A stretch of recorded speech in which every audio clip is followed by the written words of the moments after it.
जी बिस्मिल्लाहिर्रहमानिर्रहीम। अस्सलाम वालेकुम। मैं हूँ राना खालिद हुसैन ख़ान और आप देख रहे हैं मेरा यूट्यूब चैनल राना खालिद हुसैन के नाम से ही है।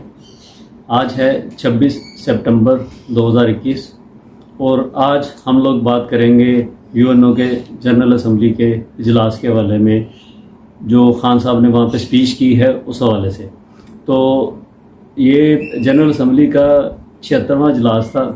तो इसमें खान साहब ने जो स्पीच की है वो तकरीबन 24 मिनट 46 सेकंड की थी।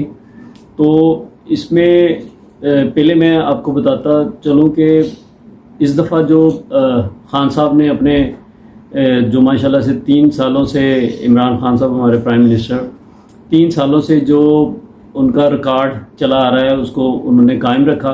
सबसे ज़्यादा व्यूवरशिप खान साहब की स्पीच को ही मिली है।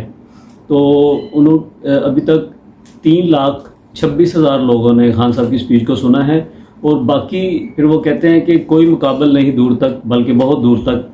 तो इसके पीछे फिर ऑलमोस्ट हाफ पे आते हैं इंडियन प्राइम मिनिस्टर मोदी। तो इस हवाले से ये हमारे लिए बड़े ऑनर की बात है कि पाकिस्तान के प्राइम मिनिस्टर को सबसे ज़्यादा सुना गया मुसलसल तीसरी बार। पहली दफ़ा का 4.6 मिलियन का रिकॉर्ड है खान साहब का। तो इस हवाले से ये बड़ी खुशाइन बात है। तो अब हम बात करेंगे जो खान साहब की स्पीच में जो उनकी हाइलाइट्स थी, क्योंकि ऑलरेडी इस पर बहुत सारी वीडियोस बन चुकी हैं। और थोड़ा आपको बताता चलूँ कि आबादी के हवाले से और वैसे भी ज़ाहिर इंडिया हमसे बड़ा है, लेकिन खान साहब की जो व्यूवरशिप थी वो इस दफ़ा 3,26,000 लोगों ने खान साहब की स्पीच को देखा और सुना है। उसके बाद इंडियन प्राइम मिनिस्टर उनको 1,70,000 लोगों ने देखा और सुना है। उसके बाद फिर अमेरिकन प्रेसिडेंट आते हैं जिन्हें 69,000 लोगों ने देखा और सुना है। उसके बाद फिर चाइना का आते हैं जिन्हें 62,000 लोगों ने देखा और सुना है। और उसके बाद फिर बरतानिया 45,000 और उसके बाद ईरान का उनका भी तकरीबन 45,000 के करीब लोगों ने देखा है। तो अब हम बात करेंगे खान साहब की स्पीच। तो इसमें उन्होंने स्टार्ट किया क्लाइमेट चेंज के हवाले से, जो है उस हवाले से उन्होंने बड़ा अच्छा ब्रीफ किया कि पाकिस्तान उन मुल्कों में नहीं है जो पोल्यूटेड हैं, लेकिन इसके बावजूद हम लोगों ने इस पर बहुत वर्क किया है और 10 अरब ट्रीज़ का उन्होंने जो टारगेट सेट किया है। तो इस हवाले से उन्होंने पाकिस्तान की जो इसमें कारकर्दगी है उसको हाईलाइट किया। और उसके बाद उन्होंने बात की मनी लॉन्ड्रिंग के हवाले से। मनी लॉन्ड्रिंग का नुकसान जिस तरह हमारे जो मुल्क हैं, जो तरक्की पज़ीर ममालिक हैं, उनको बड़ा नुकसान होता है। तो इस हवाले से खान साहब ने अपनी स्पीच में कहा कि जो ये तरक्की याफ्ता मुल्क हैं ये बड़े आराम से इन जो करप्शन करके लोग अपना पैसा उधर ले जाते हैं और जाके यानी वो सिक्योर कर लेते हैं। तो उन्होंने इस हवाले से बड़ा एक उन्होंने कहा कि एक टाइम आएगा कि उन लोगों को बचाने के लिए आपको बहुत बड़ी बड़ी दीवारें खड़ी करना पड़ेंगी। तो इस हवाले से उन्हें चाहिए कि मनी लॉन्ड्रिंग को उस हवाले से रोका जाए।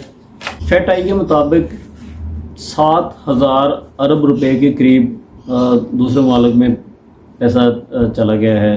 तो ये कमज़ोर जो मुल्क होते हैं ये फिर काबिल नहीं होते कि वो पैसे वहाँ से वापस मंगवा सकें।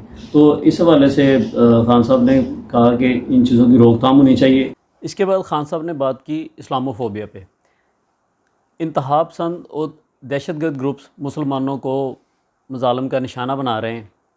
तो इस हवाले से खान साहब ने कहा कि जनरल असम्बली को भी इस बात का इदराक है कि मुसलमानों को इस्लामोफोबिया की वजह से निशाना बनाया जा रहा है। तो और फिर खान साहब ने सेक्रेटरी जनरल से रिक्वेस्ट की कि वो बैनुल-अक़वामी मुकालमे का इजरा करें। इसके बाद खान साहब ने इंडिया पे बात की और तकरीबन 7 मिनट तक खान साहब ने इंडिया पे बात की। और वहाँ पे भी खान साहब ने ये कहा कि इस्लामोफोबिया के हवाले से जो इंडिया में आरएसएस मेंटालिटी पे इनकी गवर्नमेंट चल रही है, तो उसकी बड़ी भयानक सूरत इस टाइम इंडिया में है, क्योंकि मुसलमानों का 20 करोड़ मुसलमानों का जीना हराम किया हुआ है इन लोगों ने वहाँ पे इंडिया में। तो उसके बाद ख़ान साहब ने फिर कश्मीर के हवाले से बात की कि कश्मीरी हुर्रियत रहनुमा सैयद अली गिलानी साहब को जो उन्होंने उनके साथ सलूक किया, उनकी मैयत को उन्होंने उनके हवाले नहीं किया और उनकी ख्वाहिश के मुताबिक उन्हें इस्लामी तरीके से जो उनकी तदफीन होनी थी उस हवाले से उन्होंने बड़ा बुरा रोल प्ले किया इस हवाले से उन्होंने। तो इस पे ख़ान साहब ने यूएनओ के सदर से रिक्वेस्ट की कि वो इनकी जो बाक़ियात हैं उनको प्रॉपर शोहदा के कब्रिस्तान में दफनाया जाए, ताकि जो है उनको पूरे इस्लामी तरीक़ाकार के हिसाब से उन्हें वहाँ पे तदफीन उनकी हो। एंड पे ख़ान साहब ने अफ़गानिस्तान के इशू पे बात की और बड़े दिलेराना स्टाइल में बात की, क्योंकि आज से पहले वहाँ पे कश्मीर के इशू पे भी, अफ़गानिस्तान के इशू पे भी इतनी खुल के किसी ने बात नहीं की होगी।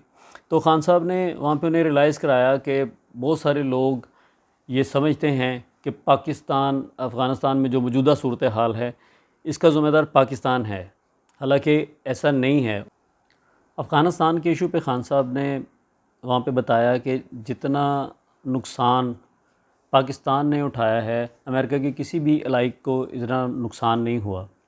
पाकिस्तान में तकरीबन 80,000 के करीब लोग शहीद हुए, 150 अरब डॉलर का नुकसान हुआ पाकिस्तान को, 35 लाख से ज़्यादा जो लोग हैं वो बेघर हुए। तो उस हवाले से जितनी कुर्बानी पाकिस्तान ने दी है किसी और ने नहीं दी।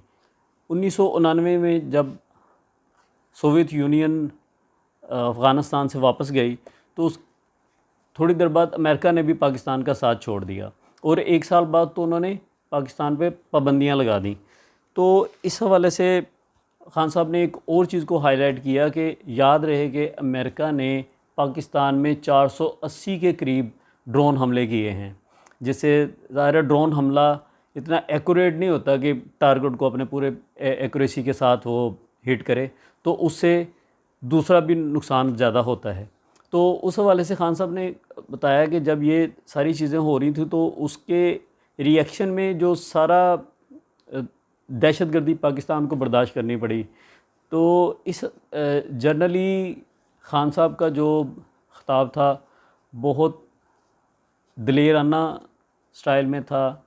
उनके अपने मौक़िफ़ को बड़े अच्छे अंदाज से ख़ान साहब ने दुनिया के सामने रखा और इंडिया का जो मकरूह चेहरा है वो ख़ान साहब ने बड़े अच्छे तरीके से दुनिया को दिखाया और रियलाइज़ कराया कि ये एक दहशतगर्द मेंटालिटी के लोग हैं। तो जनरली ये तीसरा ख़िताब जो ख़ान साहब ने यूएनओ की असम्बली में किया, तो उन्होंने अपने उस रिकॉर्ड को कायम रखा कि जिसमें वो हर दफ़ा ही बड़े अच्छे अंदाज में अपना मौक़िफ़ देते हैं और इंटरनेशनल लेवल पे पाकिस्तान का सर फ़ख्र से बुलंद ही करते हैं। पाकिस्तान की सालमियत और तरक्की के लिए दुआ करें और मेरे चैनल को सब्सक्राइब करना ना भूलिएगा। अल्लाह हाफ़िज़।